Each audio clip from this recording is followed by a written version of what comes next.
নমস্কার বন্ধুরা, দেখো এখানে আমি আমেরিকান রুই মাছের ঝোল করছি আলু আর বেগুন দিয়ে। দেখো কত সুন্দর হয়েছে কালারটাও। এখানে আমি কি দিয়েছি বলছি তোমাদের।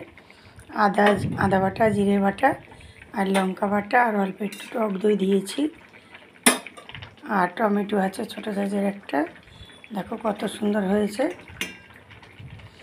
আর অল্প একটু কাঁচা মেথি দিয়েছি। হয়ে গেছে, আমি নিভিয়ে দিলাম। এই দেখো, আর কে কে এই ধরনের ঝোল পছন্দ করো আমাকে জানাবে।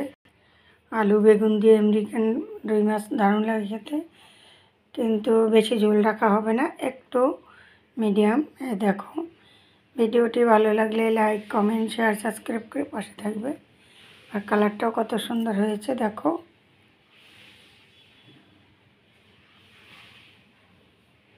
বেগুন দিয়ে একটু কালারটা